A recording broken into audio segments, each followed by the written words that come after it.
Hello everyone, welcome again to our YouTube channel NK maths. काफ़ी भी दिनों बाद मैं वीडियो बना रहा हूं दोस्तों। तो कुछ दिन पहले फीवर था, इसलिए मैं वीडियो नहीं ला पाया। पहले ही मैंने पोस्ट डाल भी दिया था कि सीजीएल मेंस का सोल्यूशन ला रहा हूं, लेकिन बीच में फीवर होने के कारण मैं बीच में 2 3 4 दिनों तक आई थिंक वीडियो नहीं ला पाया कोई भी। उसके लिए सॉरी। और अभी आप देख पा रहे हैं दोस्तों कि सीजीएल मेंस में जितने भी मेंसुरेशन के क्वेश्चन आए थे उनको मैं सॉल्व करने वाला हूँ। बाइलिंगुअल आपको मिलेगा क्वेश्चन, यानी कि हिंदी इंग्लिश दोनों में लिखा हुआ मिलेगा। और आज से मैं सीजीएल मेंस के पहले टॉपिक कवर करने वाला हूँ, ठीक है। एडवांस अरिथमेटिक सारी तरह के जितने भी मैथ के चैप्टर पूछे गए हैं उनको चैप्टर वाइज मैं सॉल्व करूंगा, भले ही 5 क्वेश्चन आए हों या 6 क्वेश्चन आए हों। जितने भी नंबर ऑफ क्वेश्चन होंगे सीजीएल मेंस में पूछे हुए उनको मैं चैप्टर वाइज सॉल्व करने वाला हूँ, ठीक है। और इसकी पीडीएफ भी आपको मिलेगी अपने Telegram group NK maths Nandu Kumar पे। तो आप जरूर से हमारा टेलीग्राम ग्रुप ज्वाइन कर लें, और इंस्टाग्राम पे आप अब मुझे फॉलो कर सकते हैं एनके मैथ्स नंदू कुमार के नाम से सर्च करके। और साथ ही साथ आप यूट्यूब पे हमें एनके मैथ्स नंदू कुमार के नाम से सर्च करके सब्सक्राइब कर सकते हैं। और जो लोग चैनल पे नए विजिट कर रहे हैं वो तो जरूर से सब्सक्राइब कर लें, अगर आप एसएससी या रेलवे की तैयारी कर रहे हैं या फिर बैंकिंग की, तो ठीक है। ऐसे ही मैं लेटेस्ट पेपर जो भी होता है उसका सॉल्यूशन चैप्टर वाइज या फिर शिफ्ट वाइज कराता रहता हूं। तो सीजीएल मेंस के तो शिफ्ट वाइज सॉल्यूशन आ चुके हैं आई थिंक यूट्यूब पर। तो अब मैं चैप्टर वाइज सॉल्व कर रहा हूं और आशा करता हूं कि इससे आपको काफ़ी फायदा मिलेगा। तो जो लोग इससे बेनिफिट ले रहे हैं जरूर से हमें कमेंट करके बताएं कि आपको फायदा हो रहा है या नहीं। आपको वीडियो कैसी लगी ये भी आप कमेंट करके जरूर से बताइएगा, बिल्कुल भूलना नहीं है। आपको कमेंट जरूर करना है दोस्तों, ठीक है। कमेंट करना बिल्कुल ना भूलना। चलिए अब पहले क्वेश्चन से शुरू करते हैं, और जिनको पीडीएफ चाहिए जरूर से आप टेलीग्राम ग्रुप ज्वाइन कर लें। पहला क्वेश्चन है अपने पास दोस्तों, the sum of the interior angles of a regular polygon A is 1260 degrees and each interior angle of a regular polygon B is 128 is to 4 by 7 degrees, the sum of the number of sides of polygons A and B। ये पूछ रहा है हमसे। एक और बात, हिंदी में थोड़ा सा छूट गया है, आप देख लीजिए। दिस इज 4/7, ठीक है। 4/7 डिग्री है। अच्छा एक बात बताओ कि आंतरिक कोणों का योग जो होता है सम ऑफ इंटीरियर एंगल से कैसे निकलता है। तो आपको फॉर्मूला पता होना चाहिए कि जो बहुभुज होता है जिसको आप पॉलीगन बोलते हैं, तो किसी भी रेगुलर पॉलीगन का जो सम ऑफ इंटीरियर एंगल्स होता है यानी कि आंतरिक कोणों का योग, वो होता है 180 और इंटू n-2, जहाँ n क्या है, नंबर ऑफ साइड है। तो इसकी वैल्यू पहले केस में हमें दे रखा है कितना, 1260। अब देखो अगर मैं इससे काट दूं तो 18 सते 126 होता है, तो ये 7 टाइम्स कट जाएगा और n की वैल्यू यहाँ पर कितनी आएगी, 9। दूसरे केस की अगर मैं बात करूं, यहाँ पर ये कितना है, पहले इसको ब्रेक कर लो तो आप बोलोगे 128 सते 8 सते 56 और 4 60 हासिल 6 12 सते 84 और 6 90, यानी कि ये 900/7 डिग्री है, ठीक है। लेकिन यहाँ पर ये सम नहीं है, देखो यहाँ पर प्रत्येक आंतरिक कोण बोला गया है, यानी कि इच इंटीरियर एंगल बोला गया है। ये यहाँ पर ऐसा नहीं बोला गया है कि सम ऑफ इंटीरियर एंगल्स, ठीक है, यानी कि आंतरिक कोणों का योग नहीं बोला गया है। तो अगर आप इच एंगल निकालना चाहते हो यानी कि प्रत्येक आंतरिक कोण निकालना चाहते हो, तो आपको नंबर ऑफ साइड से डिवाइड भी करना होगा। यानी कि इसको हम बोलेंगे दोस्त कि ये किसके बराबर है, देखना इधर। हम यहाँ पर बोलेंगे कि ये होगा 180 और into n-2 divided by n, इसके बराबर होगा, ठीक है। n से डिवाइड क्यों कर रहे हैं, क्योंकि प्रत्येक आंतरिक कोण पूछा है, इच इंटीरियर एंगल बोला है, ठीक है। तो इसीलिए नंबर ऑफ साइड से हम डिवाइड कर रहे हैं। अब चेक कर लो ये कितना होगा, बस यहाँ से कैंसिल आउट कर लो, ये 18×5 = 90 कट जाएगा 5 टाइम्स। और तिरछा मल्टीप्लाई कर लो तो 7n माइनस का 7 = 5n। तो यहाँ से आप बोलोगे 7, 1 मिनट, 7 दूना 14 होगा, यहाँ पर 7 नहीं होगा। एक्चुअली में 7 से मल्टीप्लाई कर रहे हैं ना, तो ये 14 आएगा। तो यहाँ से आप बोलेंगे दोस्तों कि ये कितना हो गया अपने पास, 2n की वैल्यू 14, तो n की वैल्यू कितनी हो गई यहाँ से 7। और हमें सम ऑफ साइड्स बताना था, तो एक 9 हो गया, एक 7 हो गया, इसको ऐड कीजिएगा तो कितना आ जाएगा, 16, यानी कि 16 इसका सही आंसर है। क्लियर है, आगे बढ़ते हैं। दूसरा क्वेश्चन देखिए अपने पास क्या है। आपको बोला गया है कि एक बेलनाकार वस्तु का वक्र पृष्ठीय क्षेत्रफल और आयतन जो है वो है 88 सेंटीमीटर स्क्वायर और 132 सेंटीमीटर क्यूब, तो उसकी ऊंचाई बतानी है। देखो वक्र पृष्ठीय क्षेत्रफल यानी कि कर्व्ड सरफेस एरिया आपको पता होना चाहिए कि बेलन में यानी कि सिलेंडर में 2 पाई आर और एच होता है, जो कि आपको 88 दिया गया है। और साथ ही साथ आपको वॉल्यूम दिया गया है, that is pi r square h. ये कितना दिया गया है आपको, 132। और हमें बतानी है कि हाइट कितनी है, हाइट की वैल्यू बतानी है। तो आप यहाँ से एक काम कर सकते हो, आर की वैल्यू निकाल करके पुट कर सकते हो या मैं कहूँगा कि देखो अगर आर की वैल्यू निकालना ही है आपको तो आप एक काम कर लो, दोनों को डिवाइड कर देते हैं। ठीक है, दोनों को डिवाइड करेंगे तो आर की वैल्यू निकल जाएगी।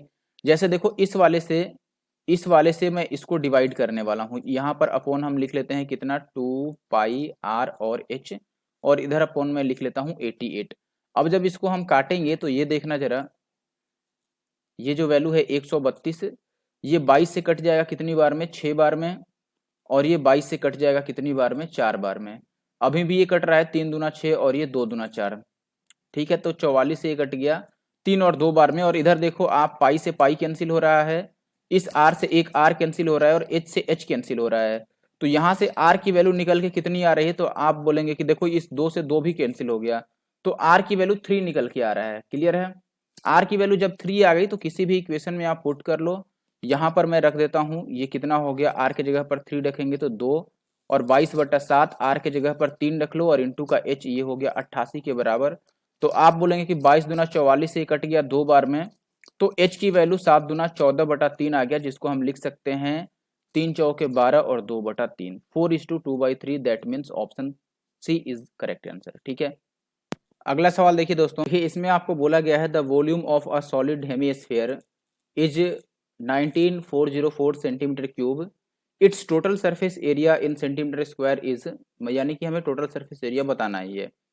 ठीक है, देखो टोटल सरफेस एरिया जो हेमीस्फीयर का होता है, अर्धगोले का, वो क्या होता है 3 पाई और आर स्क्वायर। ठीक है, 3 पाई आर स्क्वायर की वैल्यू हमें बतानी है कि कितनी होगी, जबकि हमें क्या दे रखा है, हमें इसका वॉल्यूम दे रखा है। वॉल्यूम क्या होता है अर्धगोले का, 2/3 और पाई आर क्यूब। तो पाई की जगह पर हम यहाँ पर 22/7 ही ले लें तो ज़्यादा बेहतर होगा, क्योंकि लिख रखा है।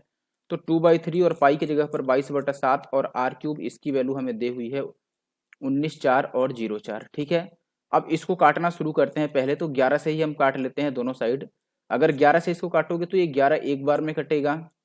ठीक है, फिर बचेगा 8 और 4, तो 11×7 = 77, फिर 4×3 = 7 और 0, तो 11×6 = 66 और 11×4 = 44। देखो इससे ये कट गया और ये 11×2 = 22, तो 2×4 से अब इसको काटते हैं। अगर 4 से इसको काटोगे दोस्तों तो ये 4×4 = 16, फिर 4×4 = 16 और 4 एक बार में। तो आर क्यूब की वैल्यू कितनी आ गई, देखो ये 21 का स्क्वायर है और 7×3 = 21 यहाँ भी है, यानी कि आर क्यूब की वैल्यू जो आई ये 21 का क्यूब है, तो आर की वैल्यू 21 आ गया। अब यहाँ पर वैल्यू रख लो, ये देखो 3 का 3 हो जाएगा, और पाई आर स्क्वायर की वैल्यू कितनी होगी, जब आर 7 होता है तो पाई आर स्क्वायर 154 होता है। अब आप देखिए यहाँ पर रेडियस तो 21 है, यानी कि ये कितना गुणा है, 3 गुणा, तो जो पाई आर स्क्वायर की वैल्यू बनेगी ये 154 का 9 गुणा बनेगा। तो अब यूनिट डिजिट हम कैलकुलेट कर लेते हैं कि इकाई का अंक क्या होगा। देखो ये 3×4 = 12 और 2×9 = 18, यानी कि लास्ट में 8 आएगा, और लास्ट में 8 किस में है, ऑप्शन सी में। तो ऑप्शन सी अपना सही आंसर है। क्वेश्चन है अपने पास, the total surface area of a cylinder is 4092 centimetre square and the diameter of its base is 21 centimetre, what is 50% of volume of the cylinder. ठीक है, नियरेस्ट टू एन इंटीजर आपको बताना है, यानी कि 50% का मतलब आधा बताना है आपको, वॉल्यूम निकालना है और उसको हाफ कर देना है। तो देखो वॉल्यूम निकालना है अगर आपको सिलेंडर का, तो वॉल्यूम क्या होता है, पाई आर स्क्वायर एच होता है, यानी कि आर और एच दोनों की जरूरत पड़ेगी। और हमें दिया हुआ है इसके आधार का व्यास। ठीक है, यानी कि रेडियस इसकी आधी होगी, तो आर की जो वैल्यू होगी ये 21/2 हो जाएगा। ठीक है, अच्छा देखो अगर 21/2 हो गया दोस्तों, तो पाई आर स्क्वायर की वैल्यू तो अब हम लिख ही सकते हैं, क्यों। अच्छा, बेलन का संपूर्ण पृष्ठीय क्षेत्रफल भी यहाँ पर गिवन है, तो हमें हाइट भी निकालनी पड़ेगी ना, तो यहाँ से हम हाइट निकाल लेंगे। बेलन के संपूर्ण पृष्ठ का क्षेत्रफल दिया लिख रखा है आपको, और टोटल सरफेस एरिया। तो बेलन में जो टोटल सरफेस एरिया होता है वो क्या बनता है, देखिए आप। अब भाई बेलन का जो टोटल सरफेस एरिया होता है वो होता है 2 pi r into r plus h. तो हम लिख देते हैं एक ही बार वैल्यू, 2 पाई की जगह पर 22/7 और आर की जगह पर 21/2, 2 pi r into r plus h, यानी कि 21/2 और प्लस का एच। ये होता है टोटल सरफेस एरिया, जो कि 40 और 92 दे रखा है आपको। ठीक है, अब काटना शुरू कीजिए इसको। तो पहले 11 से ही काटना शुरू कर दें, 9, 4, 13 और 2, 11 से ही कट रहा है। देखो अगर 11 से काटोगे तो ये 11×3 = 33, 7, 9, तो 11×7 = 77 और 11×2 = 22, ये 11 से तो कट गया। 22 से अगर इसको काटेंगे तो 22 एक बार में कटेगा भाई मेरे, और बचेगा 7 और 8 15 और फिर 2। अब 22 से थोड़ी कटेगा, 11 से तो हमने काट दिया ना इसको, तो यहाँ पर तो अब 2 ही रह गया। तो एक्चुअली में 2 दूना 4 से हम इसको काट देते हैं, 4 से काटेंगे अब इसको, ये नहीं है, 4 से इसको काटोगे तो 4 नेम 36 और 4 तियां 12, 93 आ गया। तो अब 93 क्या 21 से कटेगा? नहीं कटेगा, ठीक है। तो हमने सही काटा ना, एक बार चेक कर लेते हैं। पहले हमने 11 से काटा था, तो 11 तियां 33, 7 और 9, तो 11 से 77 और फिर 11 दूना 22, 11 से तो सही काटा था। फिर इसका 2 बचा और उसका 2, 4 से काटा तो 4 नेम 36, तो 1 और 2 4 तियां 12, ये भी सही आ गया। कुछ कटता नजर आ रहा है, 7 से कट जाएगा, देखो 7 3 जा 21 और 3 से ये 93 कट जाएगा, 31 तियां 93। तो हम ये बोलेंगे 21/2 प्लस h इक्वल टू, ये वाला 2 उस साइड जाएगा तो 31 दूना 62, यानी कि हाइट h की वैल्यू कितनी आ गई 62 माइनस 21/2। तो ये 62 का डबल कितना हो जाएगा दोस्तों 124, 124 में से 21 घटा दो तो ये 103/2 आ जाएगा। काफी वाहियात सा ये आने लगा 103/2। और वैसे भी ये कैलकुलेटिव क्वेश्चन लग रहा है, एक तो यहाँ पर निकटतम पूर्णांक में पूछ रखा है, ऊपर से हाइट भी अजीब सा आने लगा। चलो अब सॉल्व करते हैं। बेलन का 50% आयतन हमें बताना है, तो आयतन पाई आर स्क्वायर एच होता है, तो पाई के लिए 22/7 रख लेते हैं। आर स्क्वायर 21/2 इंटू 21/2 और एच की जगह पर हो गया 103/2। बस यही देखना बाकी रह गया था, और इसका 50% चाहिए तो आधा और 1/2 और भी करना पड़ेगा हमें, क्योंकि हमें 50% चाहिए। चलो अब काटना शुरू करो इसको भाई। तो कहाँ ज़्यादा कट रहा है, ये 7 से मुश्किल से कटेगा, 7 तियां 21 और इस 2 से ये कटेगा 11 बार में, और कुछ तो कटने से रहा, अब और कुछ कटेगा ही नहीं। तो ऊपर जो बच रहा है उसको मल्टीप्लाई कर लेते हैं दोस्तों। तो ये देखो 103 को 3 से पहले करते हैं, इसको इसमें पहले करते हैं, ठीक है। तो ये 3 तियां 9 और 0 और 3 बचेगा 309। अब इसको 21 से आप कर लो मल्टीप्लाई, तो 21 नवा कितना होता है दोस्तों, 21 दहा 210, तो 21 नवा 189 होता है, ठीक है, 189। तो 189 का ये 9 रह जाएगा और हासिल रह जाएगा 18, 0 से करेंगे तो 0 ये 18 ही आ जाएगा, फिर से 8 लिख लेंगे, फिर 1 रह जाएगा, तो 21 या 63 और 1 64, इतना आना चाहिए, ठीक है। 64 और 89। अब देखो यहाँ पर यह भी है कि जब आप प्रैक्टिस करो तो ऐसा नहीं कि अगर कैलकुलेशन बहुत लंबी आ जाए तो आप उसको कैलकुलेटर यूज करने लगो वहां पर, नहीं, ठीक है। आपको क्या करना है, पहले मल्टीप्लाई करना है और फिर आप लास्ट में उसको रीचेक कर सकते हैं कैलकुलेटर से कि आपने सही किया या नहीं किया, ठीक है। तो ये आ गया 64 और 89। अब इसको वापस 11 से गुना करना है। देखो 11 को मैं लास्ट में क्यों बचा करके रखा, क्योंकि 11 से मल्टीप्लाई करना इजी है, जब बाकी को मल्टीप्लाई कर लेंगे तो इसको 11 से मल्टीप्लाई करना मुश्किल नहीं होगा। 11 से क्या करना है, आपको जोड़ते जाना है, इसको लिख लेंगे हम 9, फिर 9 और 8 17 का 7, फिर 8 4 12 और 1 13, फिर 6 4 10 1 11 और 6 और 1 7, इतना आ गया। और अपॉन का देखो ये 2 2 2 यानी कि 8। तो अब 8 से इसको डिवाइड कर लो भाई, इतना मल्टीप्लाई तो आपको करना ही पड़ेगा। आप इसके लिए तैयार रहो, देख लो मेंस में क्वेश्चन आया है, और यही नहीं सीएचएसएल और इवन एमटीएस में भी इतने कैलकुलेटिव क्वेश्चन आ चुके हैं, बल्कि इससे भी ज्यादा कैलकुलेटिव एमटीएस में भी पूछा जा चुका है, ठीक है। 8 से डिवाइड करेंगे तो 8 8 64, फिर बचेगा हमारे पास 7 और 3, फिर से ये 8 9 72 चला जाएगा, 7 3 बचा है तो, और फिर हमारे पास 1 और 7 बच गया, 1 और 7, तो 8 दूना 16, यानी कि 8 9 और 2 से 1 कटेगा, तो 8 9 2 यहीं पर है ना, शुरू में जिसमें 8 9 2 देखा हमने वहां पर लगा लिया। अब आगे आप चाहो तो सॉल्व कर लो, 1 और 9 बचा है तो 8 दूना 16, एक बार और कटेगा, बस आगे बढ़ते हैं। अब देखो ऑप्शन भी इन्होंने वाहियात सा ही सेट कर रखा है ना, कि शुरू के 2 डिजिट सब में मिल रहे हैं। देखो इधर 88 मिल रहा है, यहाँ भी 88 है, इसमें 89 मिल रहा है, यहाँ भी 89 है। अगर शुरू के 2 डिजिट ही अलग होते तो केवल हम दूसरे डिजिट पर आकर ही आंसर मार्क कर देते हैं। नेक्स्ट क्वेश्चन है अपने पास दोस्तों, the base of a right prism is a triangle with sides 16 centimetre, 30 centimetre and 34 centimetre, it's height is 32 centimetre, the lateral surface area in centimetre square and the volume पूछा है और lateral surface area पूछा है।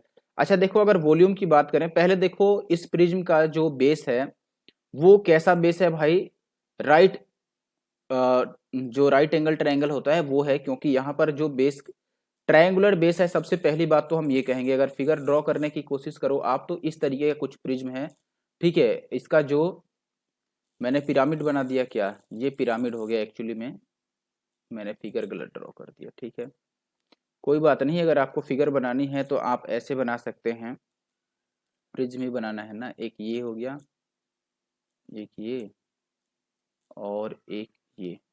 एक minute भाई, अरे यार रुक जाओ, एक ये, और फिर हम ऐसे बना लेंगे, ठीक है, क्योंकि बेसिकली हमें ट्रायंगल बनाना है, ठीक है। इस तरीके कुछ बनेगा। इसमें भी थोड़ा सा एरर रह गया, इसको भी हटा ही देते हैं। देखो यहाँ से, अरे यार, यहाँ से ऐसे और यहाँ से ऐसे, इस तरीके का कुछ बनेगा, ठीक है, ये प्रिज्म बनेगा। अब देखो इसमें क्या है, फिगर की वैसे जरूरत नहीं थी, आपको बस इतना पता होना चाहिए कि ये जो इसमें ये जो त्रिभुज बन रहा है, इसका साइड आपको दे रखा है 16, 30 और 34, जो कि ट्रिपलेट है, आपको पता होना चाहिए। 16, 30 और 34, ये 34 है, मान लो ये 16 है और ये 30 है, तो 16, 30 और 34 को अगर आप काटोगे तो ये 8, 15, 17 बन रहा है, जो कि एक ट्रिपलेट है। और इसीलिए मैं बोल रहा हूँ कि ये तो समकोण त्रिभुज हो गया, राइट एंगल ट्रायंगल हो गया। अब हमें अगर बताना है वॉल्यूम, तो वॉल्यूम आपको पता है कि प्रिज्म का वॉल्यूम क्या होता है, ये होता है बेस एरिया, बेस का एरिया और इंटू का हाइट। तो बेस का एरिया हम कैसे लिखेंगे, बेस तो यहाँ पर एक समकोण त्रिभुज है, उसका एरिया होगा 1/2 इंटू बेस इंटू हाइट। तो बेस और हाइट हम 16 और 30 को ले लेते हैं, 16 इंटू 30, ठीक है। और एक्चुअल में इसकी जो हाइट है वो हमें 32 दे रखा है, तो यहाँ पर हम 32 ले लेते हैं, दिस इज 32। अब 2 से काट लो, इसको काटोगे 2 से तो ये 16 बार में कट जाएगा। अब 16 का स्क्वायर कितना होता है, तो आप बोलोगे 256 और गुणा का 30, तो ये कितना आ जाएगा, 6×3 = 18 का 8 और ये 0, यानी कि लास्ट में 80 आएगा, वो अपना वॉल्यूम हो सकता है, ठीक है। अब देखो लास्ट में 80 वाला वॉल्यूम यहाँ पर भी है और यहाँ पर भी है, तो अब हमें ये सरफेस एरिया चेक करना पड़ेगा कि इन दोनों में से कौन सा सही है। अगर सरफेस एरिया की बात करें तो सरफेस एरिया कितना होता है अपने पास, ये होता है अपना बेस का पेरीमीटर, बेस पेरीमीटर, और इंटू का हाइट, यानी कि आधार का परिमाप गुना ऊंचाई, ठीक है। प्रिज्म का जो सरफेस एरिया होता है, यानी कि पृष्ठीय क्षेत्रफल होता है, वो होता है आधार का परिमाप गुना में ऊंचाई। तो बेस का पेरीमीटर, पेरीमीटर मतलब सम ऑफ द साइड्स, तो इनको जोड़ लो, 34, 30 और 16, 34, 30 और 16 जोड़ोगे तो 16 और 34 50 हो गया, 50 और 30 ये 80 हो गया, और इंटू में हाइट 32 था, तो 32 80 कितना होगा, 8 दूना 16 का 6, 8 तिया 24 और एक 25, 2560, तो एक तो 2560 होगा और एक ये 80 वाला, तो पहला ऑप्शन ही सही उत्तर है, 2560 और 80 वाला, ठीक है। अगला सवाल है, the slant height and radius of a right circular cone are in the ratio 29:20 if its volume is this, then the radius, radius पूछ रहा है और वॉल्यूम दे रखा है। चलो ये कोई बड़ी बात नहीं है, फिर तो देख के थोड़ा कैलकुलेटिव जैसा फील हो रहा है। एक मिनट, ये क्या आ गया, इसको हटाने दो जरा, ठीक है। चलो त्रिज्या, अब देखो ये आपको पहले दे रखा है कि इसकी तिर्यक ऊंचाई, स्लांट हाइट, और साथ में रेडियस। तो अगर एक 29 है और एक 20 है, तो तीसरा तो आपको निकालना पड़ेगा, क्योंकि हमें एक और कुछ पूछ रहा है, आयतन दे रखा है, तो आयतन में हाइट की भी जरूरत पड़ेगी, बात है कि नहीं, आयतन में हाइट की भी जरूरत पड़ेगी, तो आपको हाइट भी लेना पड़ेगा, πr² और h, 1/3 πr² h, आपको तो फॉर्मूला मालूम ही होगा। तो हमें यहाँ पर हाइट भी साथ में देखनी पड़ेगी कि हाइट कितना। चलो तो हम लिख लेते हैं, देखो फॉर्मूला के हिसाब से आपका वॉल्यूम 1/3 पाई, यानी कि अच्छा पाई के लिए तो इसमें पाई में ही दे रखा है वैल्यू, तो हम यहाँ पर पाई के लिए पाई ही रख लेते हैं। πr² के लिए हम कितना लिख लेंगे, 20, इसको 20x लेना पड़ेगा एक्चुअली में हमें, तो मैं 20x का स्क्वायर ले लेता हूँ।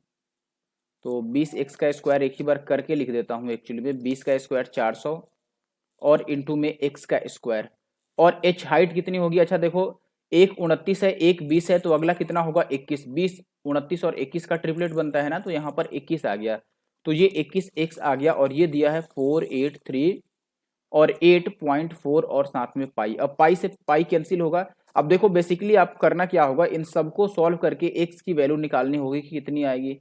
x की वैल्यू जब निकल जाएगी तो x से इनको मल्टीप्लाई करोगे तो आपको रेडियस मिलेगा और हाइट मिलेगा, जो आप पूछो वो निकल जाएगा यहाँ से। बात क्लियर है कि नहीं। लेकिन एक और बात आप जरा सोचो, यहाँ पर बहुत ध्यान से बात समझना, जब हम इसको थोड़ा आगे लेकर के जाएंगे, अगर हमें x की ही वैल्यू निकालनी है तो ये वाला 3 तो इस साइड में चला जाएगा। अच्छा देखो यहाँ पर केवल 400 है और यहाँ पर 21 भी है एक्चुअली में, तो आपको अब काटना ही पड़ेगा भाई, काटना पड़ेगा। अच्छा इसमें भी 3 है क्या, एक बार चेक कर लेते हैं हम, या चलो मैं काट कर ही दिखा देता हूँ, अब फिर इतना टेंशन लेने की ज़रूरत क्या है। वैसे 8 4 12 और 3 15 और 8 4 12, 3 इसमें भी आ रहा है, तो बेसिकली मैं यही कहने वाला था कि आंसर 3 का मल्टीपल होगा, तो आंसर यही हो सकता है। फिर देखो इस 3 से ये तो कट गया, ठीक है, 7 या 21। अब इस साइड में कहीं पर भी 3 नहीं दिख रहा है, ना ही 3 का कोई मल्टीपल, लेकिन ये साइड जो है ये 3 का मल्टीपल है एक्चुअली में। सबको आप जोड़ोगे तो ये 4 3 7 और 8 15 और 4 19 और 8 27, यानी कि एक्चुअली में 9 का मल्टीपल है ना, 27 आ रहा है। तो जब क्यूब रूट लेंगे तो 3 आएगा ही आएगा, और तो इसका मतलब कि फाइनल आंसर भी 3 होगा, उसमें जो भी फाइनल आंसर होगा वो 3 का मल्टीपल होगा, और 3 का मल्टीपल ये है। और अगर ऐसा नहीं बैठता फिर आपको सॉल्व करना पड़ता, और अब आगे आप खुद से सॉल्व कर लेना। इसको सॉल्व करके एक्स की वैल्यू निकालोगे तो वो कितना मिल जाएगा आपको, चाहे जो भी मिले लेकिन उसमें 3 बचेगा ही बचेगा, और आंसर 24 ही आएगा। चलो मैं काट कर दिखा भी देता हूँ, कोई डाउट नहीं रह जाना चाहिए आपको। अब देखो भाई, इस पॉइंट को अगर मैं हटाऊंगा तो नीचे कितना आ जाएगा हमारे पास, 10 आ जाएगा। पाई से पाई तो हमने काट ही दिया है। अब 7 से इसको काट देते हैं एक बार, तो ये कटेगा, 7 बचे 35, 7 छक 42, 6 और 3 तो 7 9 63, और 7 एक बार में, और फिर 7 दूना 14, ये 7 से अब कैंसिल आउट हो गया, ठीक है। अब 4 से इसको काट देते हैं, 4 से अगर इसको काटोगे तो ये 4 एक बार में, 3 और 9 तो 4 9 36, 3 और 9 क्यों भाई, 4 एक बार में तो 2 और 9 होगा ना, 1 मिनट, 4 एक बार में तो 2 बचेगा और 9 तो 4 सत्ते 28, यानी कि 1 और 1 तो 4 दूना 8 और 4 अट्ठे 32, इतना आ रहा है, ठीक है। तो ये सारा कट के देखो एक्स क्यूब की वैल्यू अब कितनी आ गई, एक्स क्यूब इक्वल टू आ गया, इसको हटा लो, ये 1728 तो 12 का क्यूब है, और नीचे कितना आ गया हमारे पास, तो आप बोलोगे ये 7 भी कट चुका है। नीचे आ गया यहाँ पर 2 जीरो और यहाँ पर 1 जीरो, यानी कि 3 जीरो, तो ये 10 का क्यूब। तो x की वैल्यू एक्चुअली में 12/10 आ गया, और हमें क्या बताना था, हमें रेडियस बताना था जो कि 20x था। तो ये हो जाएगा 20 और x में 12/10, तो ये 0 से 0 और 12 गुना कितना आ जाएगा 24। देख रहे हो यहाँ पर जो 12 आया है ये 3 का मल्टीपल आ रहा है, इसीलिए मैं बोल रहा था कि आंसर 3 से कटेगा। अगला सवाल देखिए, कह रहा है कि एक लंबवृत्तीय शंकु की त्रिज्या 36 सेंटीमीटर है और ऊंचाई 105 है, तो शंकु का पृष्ठीय क्षेत्रफल, यहाँ पर देखो टोटल सरफेस एरिया लिख दिया, और यहाँ पर पृष्ठीय, यहाँ पर एक्चुअली में कुल पृष्ठीय क्षेत्रफल होगा हिंदी में, ठीक है। क्या होगा, कुल पृष्ठीय क्षेत्रफल, मैं एक बार साफ सुथरा लिख देता हूँ, शंकु का कुल पृष्ठीय क्षेत्रफल आपको बताना है। अच्छा बताओ, कुल पृष्ठीय क्षेत्रफल कितना होता है शंकु में, तो आप बोलोगे उसका surface area that is pi r L और प्लस पाई आर स्क्वायर, यही होगा ना, ठीक है। यानी कि आप बोलोगे कि पाई आर और इंटू एच प्लस आर, ये हमें बताना है, L plus r, pi r l लिखना था ना एक्चुअली में, ये एल है, दिस इज एल, यहाँ पर एल आएगा, पाई आर एल, तो यहाँ पर भी तो एल आएगा, एल प्लस आर। अब वैल्यू पुट कर दो, पाई की जगह पर 22/7, रेडियस की जगह पर 36 दे ही रखा है, अंदर जो रेडियस है वहां पर भी 36 होगा, और प्लस ये जो लेंथ है एल, एल को क्या बोलते हैं, लेटरल स्लांट हाइट, ठीक है, यानी कि तिर्यक ऊंचाई। तो तिरछी ऊंचाई हम कैसे लिख सकते हैं, देखो भाई ये 36 है और ये 105 है। अब तिरछी ऊंचाई निकालना तो फिर एक अपने में अलग खेल बन गया, pi r l plus pi r square. चलो तिरछी ऊंचाई निकालना है तो हम रेशियो यूज कर लेते हैं। तो फिर ऐसे केस में तो आपको खेला करना पड़ेगा, जो बंगाली भाषा में बोलते हैं। क्या करना होगा एक्चुअली में, या तो आप यहाँ पर एल की वैल्यू निकालो, एल की वैल्यू के लिए आपको ट्रिपलेट यूज करना होगा। मैं फिलहाल आपको बता भी देता हूँ, अगर आप इनका रेशियो लेगो तो 36 12 यहाँ 36 कट जाएगा, और 105 35 यहाँ 105, तो 12 35 और 37 का ट्रिपलेट बनेगा, तो जो आपका स्लांट हाइट बनेगा एल, ये 37 इंटू 3 बनेगा, दैट इज 111। तो आप या तो इसका यूज कर लो यहाँ पे 111, लेकिन इसकी जरूरत नहीं है, इनका इतना टाइम वेस्ट करने की जरूरत ही नहीं है। बस आप यहाँ से चेक कीजिए कि यहाँ से अगर मैं पाई की वैल्यू 22/7 ले लेता हूँ, और आर की वैल्यू 36 ले लेता हूँ, और अंदर चाहे जो भी आए यहाँ पर, उससे मुझे मतलब नहीं है। बस मैं यहीं से ये बात कह सकता हूँ दोस्तों कि 36 का मतलब आंसर 9 का मल्टीपल होना चाहिए, और 22 का मतलब साथ में आंसर 11 का भी मल्टीपल होना चाहिए। तो आप ढूंढ लो कि क्वेश्चन में 9 का और 12 का मल्टीपल कहाँ होगा। और देखो ये 36 है ना, 36 यानी कि ये इवन नंबर है, तो आंसर इवन नंबर भी होगा, तो ये तो होने से रहा, ये तो गया। इनमें चेक करो आपकी पहले 9 का मल्टीपल कौन है, तो पहला वाला देखो आप चेक करो, ये 5 और 2 7 और 2 9, ये कट रहा है, 9 का मल्टीपल है। ये 4 2 6 और 6 12 और 9 21, ये नहीं कट रहा है। ये 6 3 9, ये भी कट रहा है। अब 11 का मल्टीपल कौन सा है, 11 के मल्टीपल के लिए आप चेक करो, मल्टीपल ऑफ 11, तो ये 9 5 14 और 2 दूना 4, सॉरी 2 और 2 4 और 9 5 14। अच्छा यार, पाई का तो दे ही रखा है इसमें, पाई दे ही दिया है, तो हमें फिर पाई के लिए तो चेक करने की जरूरत ही नहीं है, ये 22/7 भी नहीं रखना था। सॉरी, मैंने तो ध्यान ही नहीं दिया, चलो कोई बात नहीं, ये पाई रहने दो। एक और काम कर सकते हैं हम साथ में यहाँ पर, कि ये 36 जो है ये 4 का मल्टीपल है, तो अब हम ये चेक कर सकते हैं भाई कि आंसर 4 से भी कटना चाहिए, लेकिन 4 से तो ये दोनों ही कट रहे हैं एक्चुअली में, ये मैंने देखा ही नहीं, तो अब हमें सॉल्व भी करना पड़ जाएगा लग रहा है। ठीक है, कोई बात नहीं, पाई के लिए पाई जब दे रखा है तब कोई दिक्कत नहीं है, इसको 36 रहने दो, और ये ऐड कर लो, कितना आएगा 6 और 1 7 और 7 6 42, यूनिट डिजिट पे 2 आएगा, तो ये आंसर हो गया। देखो फिर भी लॉन्ग नहीं, देखिए मैं फिर से एक बार समझा देता हूँ यहाँ से, एक्चुअली में भ्रम हो गया था हमें कि हम क्या करें भाई, पाई की थी वैल्यू रखनी ही नहीं थी यहाँ पर। चलो देखो, मैं क्या कर रहा हूँ कि यहाँ पर पाई को तो अब पाई ही लेके चलना है, तो इसको गोली मारो, आर की वैल्यू 36 हो गया, और इसमें भी आर की वैल्यू 36 और एल की वैल्यू 111 आ गया, मैं यहाँ पर निकाल कर दिखाया था कि कैसे निकलेगा। तो अब आप बोलोगे कि ये 36 हो गया, और इसको जोड़ेंगे तो 6 और 1 7, और यूनिट डिजिट निकाल देते हैं, तो 6 7 42, यूनिट डिजिट पे 2 आएगा, इसमें 6 है, इसमें भी 6 है, इसमें 9 है, यहाँ पर 2 है, तो ये आंसर होगा। सीधी सी बात, नो बकवास। आगे बढ़ते हैं, अगला सवाल देखिए, यहाँ पर बोल रहा है कि एक बेलनाकार टंकी के आधार की त्रिज्या 4 मीटर है, यदि इसके दो वृत्ताकार पृष्ठों का क्षेत्रफल, दोनों जो वृत्ताकार पृष्ठ होता है बेलन में, ऐसा होता है ना, एक ये हो गया एक ये हो गया, ठीक है, इनका जो क्षेत्रफल का योग है उसका 3 गुना इसके वक्र पृष्ठीय क्षेत्रफल के 2 गुने के बराबर है, तो टंकी की क्षमता, क्षमता का मतलब आपको वॉल्यूम निकालना है ठीक है, सॉरी आयतन निकालना है। तो आप बोलोगे कि कह रहा है कि पहले इसके आधार का क्षेत्रफल का, दोनों देखो, दोनों वृत्ताकार यानी कि दोनों सर्किल के एरिया का कितना गुना भाई, 3 गुना, तो एक सर्कल का एरिया कितना होता है, पाई आर स्क्वायर, देखो पाई और आर स्क्वायर यही होता है, ठीक है, और दो ऐसे होंगे तो दो आपको लेना पड़ेगा 2 पाई आर स्क्वायर, और इसका 3 गुना, ये किसके बराबर है, ये बराबर है इसके वक्र पृष्ठ के डबल के, वक्र पृष्ठ होता है 2 पाई आर एच, तो यहाँ पर हम लिख लेते हैं 2 पाई आर और एच, एच के जगह पर कितना रख लें, एच इसमें है ही नहीं, तो एच और इसका डबल है, ठीक है। देखो 2 पाई से ये 2 पाई कैंसिल हो रहा है, इस आर स्क्वायर से ये आर कैंसिल हो रहा है, आर कितना है एक्चुअली में, आर की वैल्यू 4 है, अगर इस आर की जगह पर मैं 4 ले लूँ तो ये 2 से कट जाएगा, 2 2 जा, यानी कि एच की वैल्यू कितनी बच गई, 6, एच की वैल्यू 6 बच गई, तो हमें इसका क्या बताना है, वॉल्यूम, यानी कि पाई आर स्क्वायर एच, तो पाई आर स्क्वायर का मतलब हो गया 4 का स्क्वायर 16, और एच का मतलब ये 6, तो 16 6 96 यानी कि 96 पाई, तो 96 का मल्टीपल ही आएगा जो कि यही है, बाकी कोई 96 से कट नहीं रहा है, तो यही आंसर होगा, क्योंकि अभी किलो लीटर में जाना है, तो एक्चुअली में मीटर क्यूब है, तो यही किलो लीटर भी रह गया, ठीक है, तो यही आंसर होगा।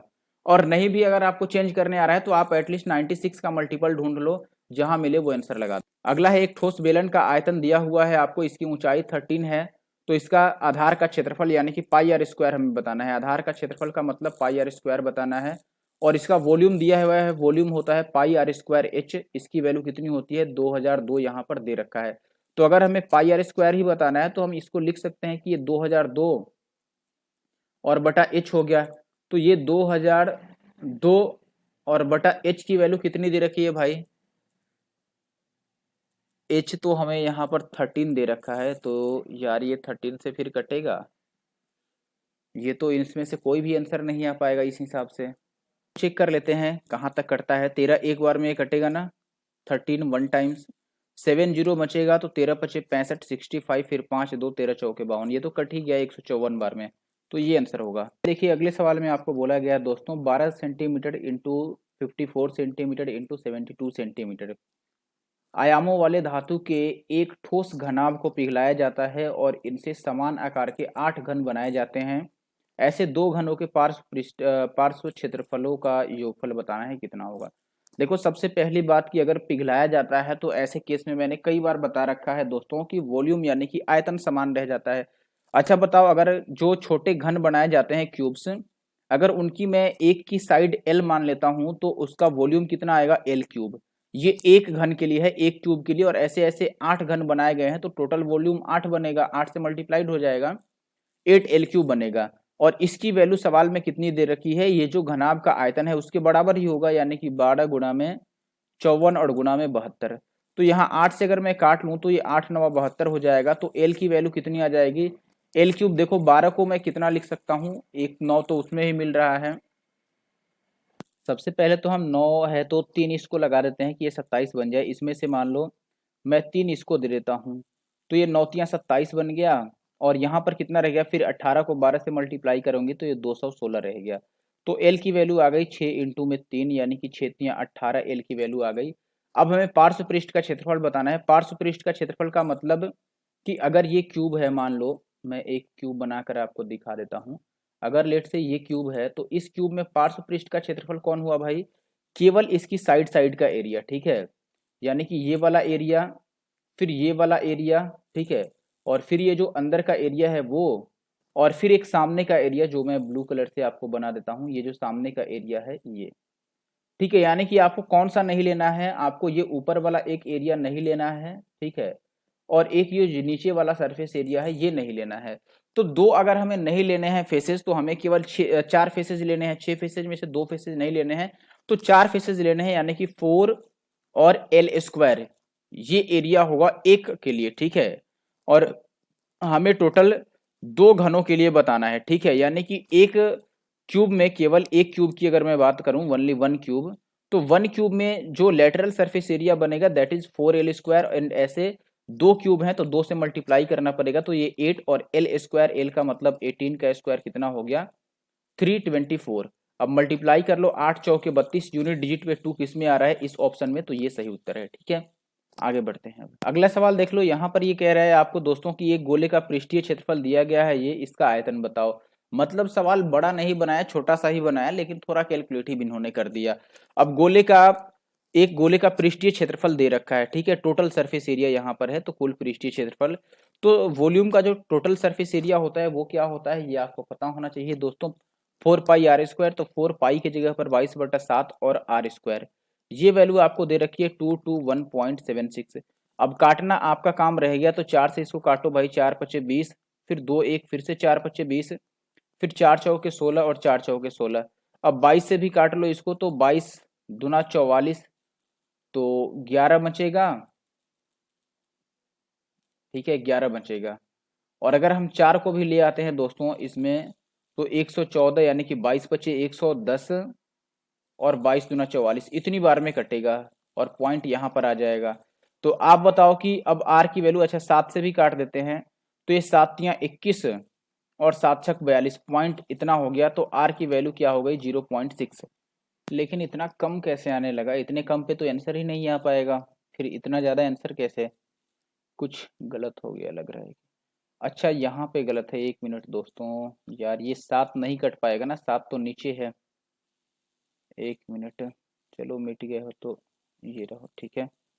देखो मैंने क्या बोला कि यार ये इस 7 से थोड़ी कटेगा, ये तो नीचे है ना, तो ये यहाँ पर आएगा। तो एक्चुअली में आर स्क्वायर की वैल्यू, अब देखो ये 36 बन रहा था ना, तो इसको मैं 0.36 लिख देता हूँ और एक 7 अलग कर देता हूँ और ये 7 इधर से जाएगा तो यहाँ पे 7 आ जाएगा। तो आर कितना आएगा, इसमें से 0.6 आएगा और इसमें से 7, तो 7 छक 42, 4.2 आ गया रेडियस। तो हमें अब बताना है दोस्तों कि इसका आयतन कितना होगा। आयतन होता है क्या 4/3 और पाई आर क्यूब। तो पाई की जगह पर 22/7 आर क्यूब, यानी कि 42 का क्यूब, 42 इंटू 4.2 इंटू 4.2 ये बताना है। तो 7 या 21 दूना 42, यानी कि ये 0.2 हो जाएगा। तो ये 22 चौक 88 दूना कितना होता है 176, 17.6, और यहाँ 42 का स्क्वायर करके ही मैं लिख देता हूँ एक ही बार। तो ये 50 से 8 कम है तो 8 का स्क्वायर 64, और 8 और मैं 25 में से कम कर दूंगा तो कितना बचेगा भाई 17, 17 से 64 आके यहाँ पे पॉइंट भी आएगा। अब बस इनको मल्टीप्लाई कर लो। देखो 17 को 17 से करेंगे तो 289 बनेगा, 289 से तो ऊपर ही आंसर होना है, यानी कि ये नहीं होगा और ये भी नहीं होगा क्योंकि अभी और भी मल्टीप्लाइड होना बाकी है, ठीक है। और ये चूंकि दशमलव के एक स्थान तक सही बोला है तो हम पॉइंट के आगे ये लास्ट डिजिट पे भरोसा नहीं कर सकते कि यही दोनों में से कौन सा होगा, ठीक है। तो अब मल्टीप्लाई करना बनता है, लग रहा है हमें कि मल्टीप्लाई करना पड़ेगा। अगर लगभग में भी हम मल्टीप्लाई करें तो नहीं, ये काफ़ी करीबी मामला है। तो आप चाहें तो अलग अलग मल्टीप्लाई कर सकते हैं, पहले 17 से कर लें फिर 0.6 से कर लें, ठीक है। अगर मैं केवल 17 से इसको मल्टीप्लाई करूं तो ये 17 चौके 68 का 8 और 17 छक्क 102 और फिर 6 108, तो 8 ही बन गया और हासिल 10 रह गया। और 17 सतह 289 हो गया, 17 को 17 से ही मल्टीप्लाई कर लिया और 10 कितना हो गया 299, ये आ गया। और पॉइंट यहाँ पर भी है, ये तो लगभग 300 के करीब बन गया, इसको 300 ही मैं लिख देता हूँ एक्चुअली में, ठीक है। और प्लस अभी देखो 0.6 इसका करना है, 0.6 यानी कि लगभग आधा, या 17 छक 102 यानी कि लगभग 10 पॉइंट समथिंग आएगा। 10.2 अगर केवल मैं 17 से ही मल्टीप्लाई करूं तो ये 310 पॉइंट समथिंग आएगा, 310 पॉइंट समथिंग, यानी कि option A is the correct answer, ठीक है। आखिरी सवाल देखिए दोस्तों, आखिरी सवाल में आपको बोला गया है एक लंब पिरामिड का जो आधार है वो एक ऐसा समबाहु त्रिभुज है, यानी कि इक्विलेटरल ट्रायंगल, जिसकी हर एक साइड 20 सेंटीमीटर है और तिर्यक कोण जो है यानी कि इस स्लांट एज जो है वो 30 सेंटीमीटर है। पिरामिड का ऊर्ध्वाधर ऊंचाई यानी कि वर्टिकल हाइट बताना है। वर्टिकल हाइट कौन होता है, इसमें देखो मैंने फिगर में आपको ड्रॉ करके रखा है, ये जो ग्रीन कलर का दिख रहा है ये वर्टिकल हाइट है, इसकी वैल्यू हमें बतानी है। और इसमें हर एक साइड कितना दे रखा है आपको दोस्तों, ये भी 20 है, ये भी 20 है और ये भी 20 है। और जो स्लांट एज है वो कितनी है, ये 30 है। अब देखो अगर आप एक बात समझ पाओ मेरे भाई, अगर मैं इससे इसको मिला दूं, बहुत ध्यान से बात समझना, कॉन्सेप्ट की बात है, अगर मैं इसको यहाँ से यहाँ तक मिला दूं तो ये जो ए बी और सी है ये कुछ इस तरीके का दिखने लगेगा। देखो भाई ए बी और सी कुछ इस तरीके का ये दिखेगा 2D में, ठीक है। अब यहाँ से आपको ये 30 दे रखा है और ये h बताना है। और ये BC कैसे निकलेगा, BC क्या है यहाँ पर, ये तो सरकम रेडियस हो गया ना, समबाहु त्रिभुज में सरकम रेडियस बन गया, यानी कि परिवृत्त की त्रिज्या बन गई। और परिवृत्त की त्रिज्या हम कैसे निकालते हैं दोस्तों, ये होता है साइड अपॉन √3, ठीक है। समबाहु त्रिभुज में परिवृत्त की त्रिज्या हम कैसे निकालते हैं, r equal to a upon √3, तो ये कितना बन जाएगा 20/√3, क्योंकि साइड तो 20 दे रखा है ना, तो ये अपने पास 20/√3 बन गया। अब हाइट की वैल्यू बतानी है तो आप पाइथागोरस यूज कर लो डायरेक्ट, h इक्वल टू आप बोलोगे √30 का स्क्वायर कितना हो गया 900 और माइनस 20 का स्क्वायर 400/3, तो ये 9×3 2700 में से 400 जाएगा तो ये कितना आ जाएगा अपने पास 2300/3 इसका स्क्वायर रूट। तो इस 100 का स्क्वायर रूट तो आप 10 बता दोगे, लेकिन बाकी ये 23/3 ऐसे ही रह जाएगा अंडर रूट के अंदर। तो भाई 10 और √23/3 ये आंसर होगा, यानी कि ऑप्शन सी सही उत्तर है। तो इस वीडियो में बस इतना ही दोस्तों, वीडियो कैसा लगा मुझे जरूर से कमेंट करके बताइएगा। और जो एमटीएस वाले दोस्त हैं वो बिल्कुल भी मुश्किल में ना पड़े, परेशान ना हो, एमटीएस का भी सोल्यूशन मैं करता रहूँगा, ठीक है। चलिए, thank you for watching the video. Comment और लाइक जरूर से कर देना दोस्त।